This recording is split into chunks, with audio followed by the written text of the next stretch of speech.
How Congress works. Members of Congress are elected to their respective positions. Congress gets to determine the day of these elections, which is the first Tuesday after the first Monday in November. This seems to be quite straightforward. However, it is not the first Tuesday in November if it's not followed by a Monday, which is actually in November. So you can see a Tuesday which might fall on November 1st. But because that November 1st, Tuesday, is not followed by a Monday, which is in November, because that Monday would be in October, then we have an instance where that election would not be held on that Tuesday. The earliest Tuesday that an election could take place for Congress would be on November 2nd, as we saw in 2010. The states get to control the time, place, and manner of elections of both the senators and representatives, and so this is why you'll see different polling places with different times and different voting apparatuses in different states. Congress gets to meet at least once a year. It is stated in the 20th Amendment that January 3rd shall be this date. This is a guarantee that our members of Congress can get together and meet, and January 3rd is always a day that's always on the news. You can take a look at what's going on as Congress convenes for their session.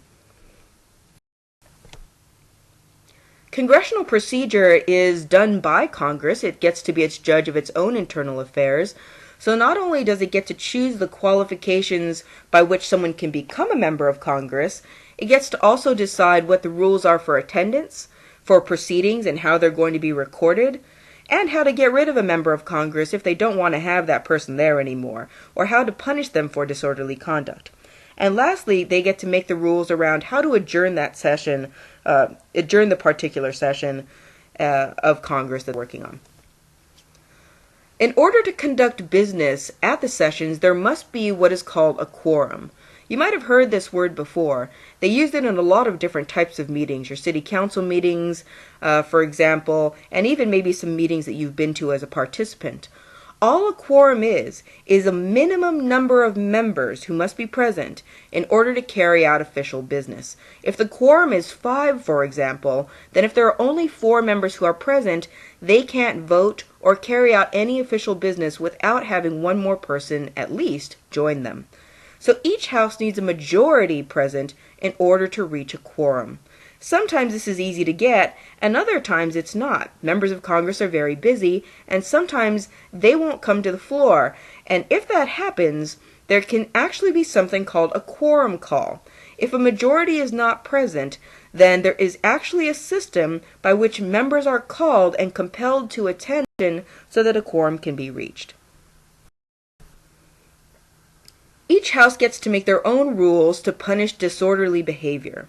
However, when you're dealing with expulsion, there is only one way to get rid of a member of Congress.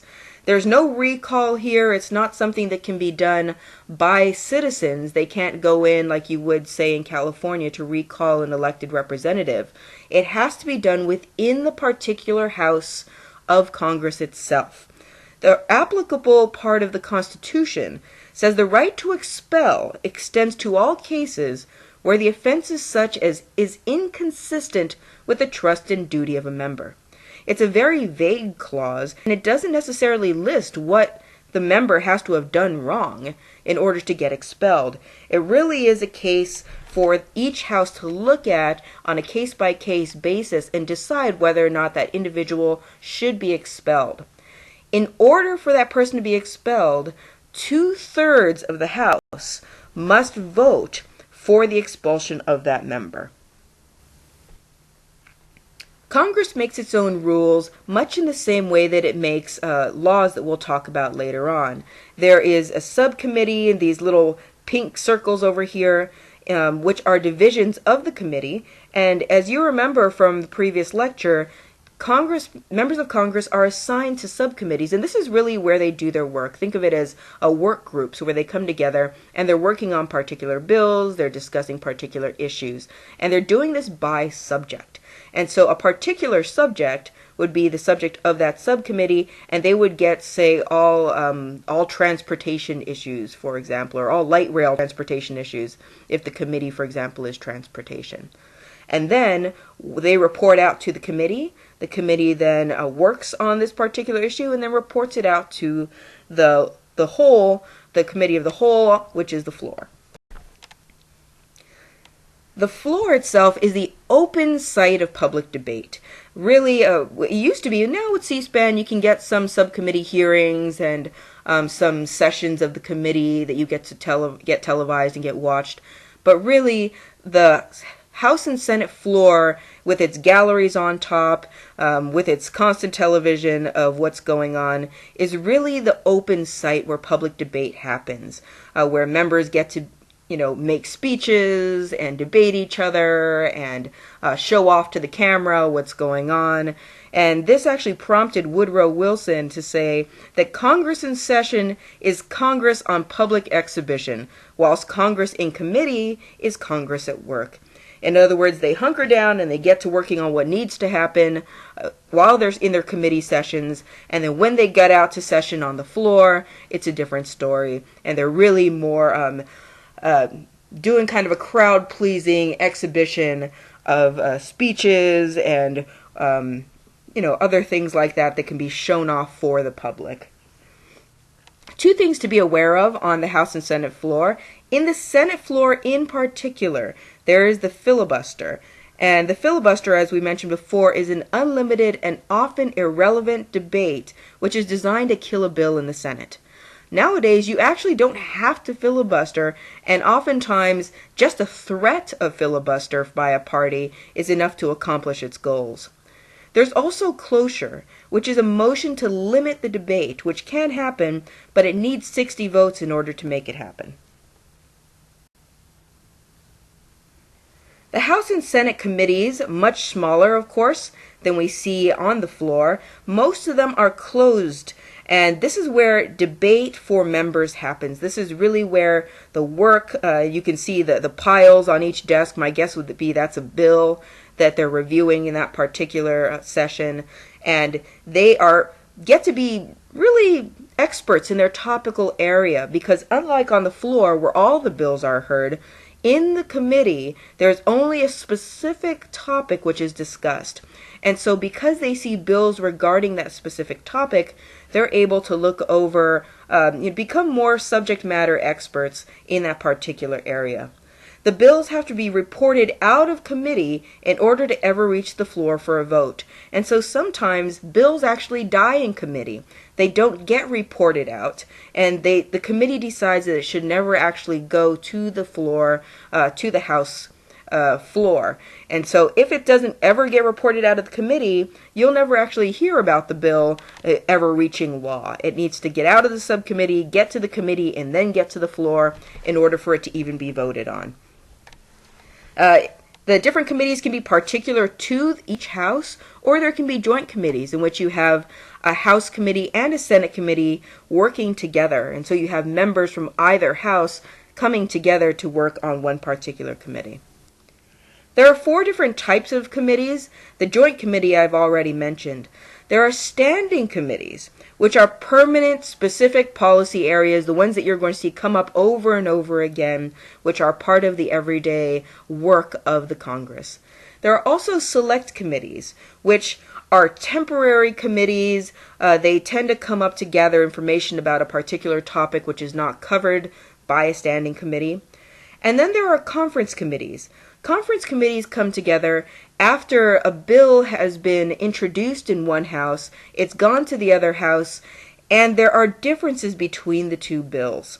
And so the conference committee will come together to resolve the bill differences, and we'll talk a little bit more about that when we get to the bill making process. Appointments are made by parties by majority, and the chair appointments are always by seniority. So in other words, the majority party is always going to get to put their people where they want them first. And the chair of that committee is always going to be the senior member of that particular party.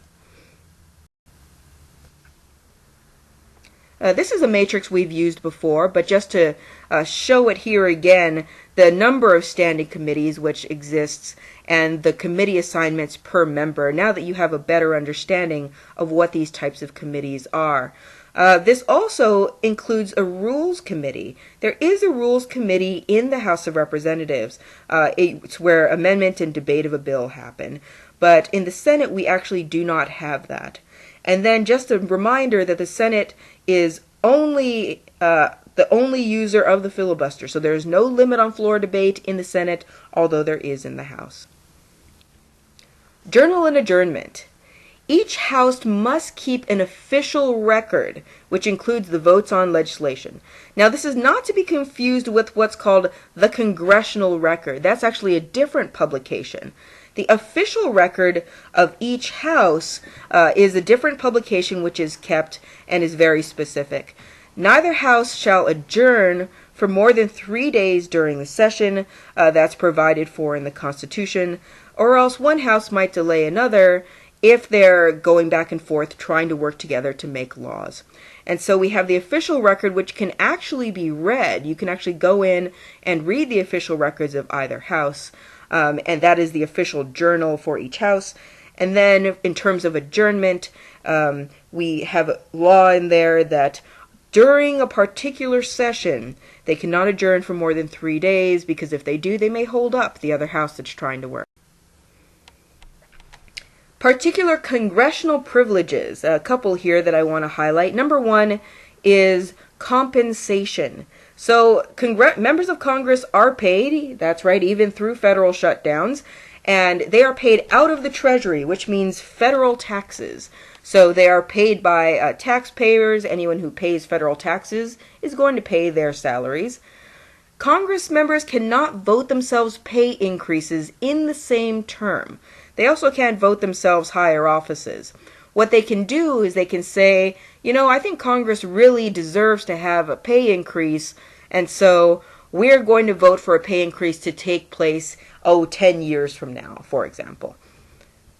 Congress members also have what's called a privilege from arrest. Now, this is only a civil arrest, and so really this is an obsolete part of their privileges here, because there used to be civil arrest, and now, as you know, there is no civil arrest. It's only criminal arrest.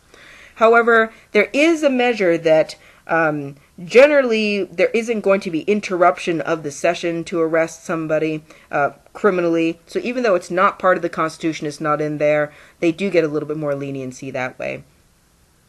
Third, I want you to know about the Speech and Debate Clause. What this does is it prevents a member from being sued for official actions that are essential to the deliberations of Congress.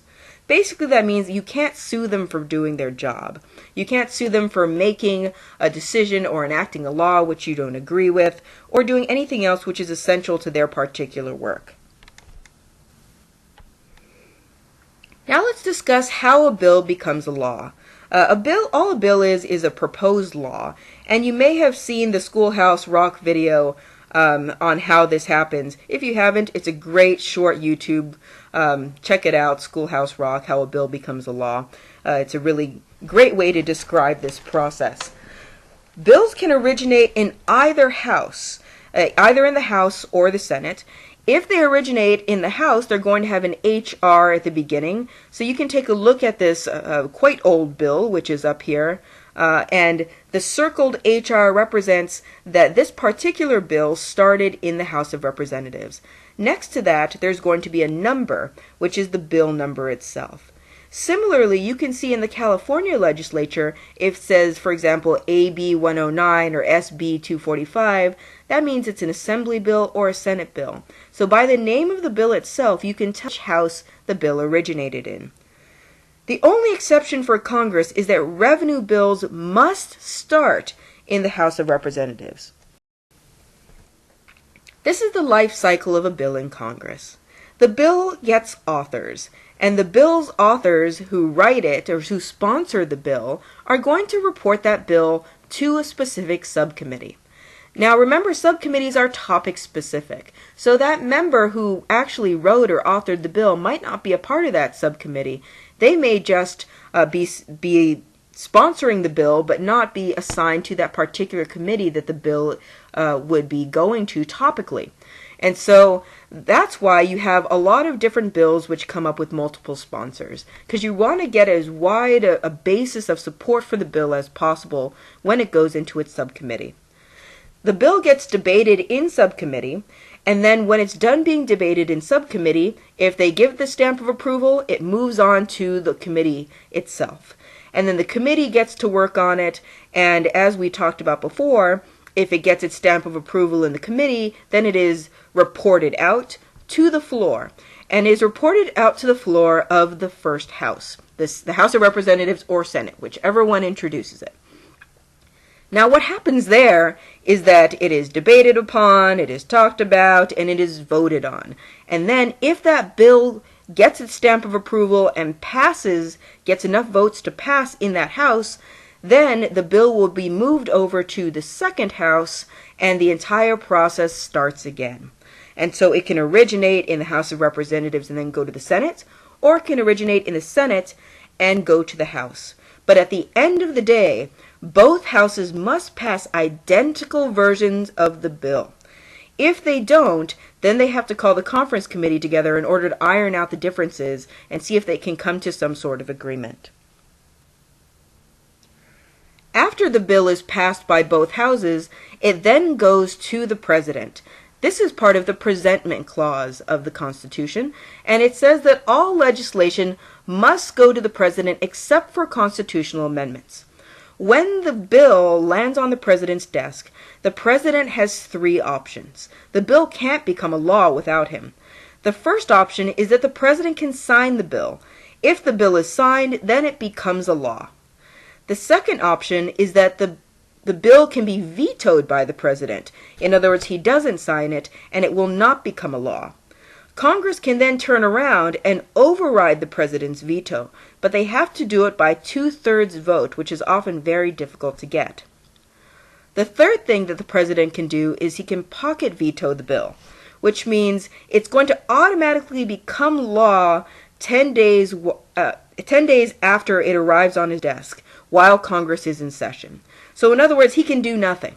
If the president does nothing, the bill will automatically become law without his signature if it sits around for 10 days. The California Legislature has a very similar structure in terms of having two houses, the Senate and the Assembly, which are part of its legislature, and it has a similar process of utilizing committees and floor time in order to vote and in order to get laws passed. And so it's important to remember that they're there, just wanted to remind you, and that we have senators in both the California Legislature and we have senators in Congress. And so make sure when you're talking about your quote-unquote state senator, you know which one you're actually referring to. Whether you're referring to the senator which meets within your legislature in your state, or if you're referring to your member of Congress.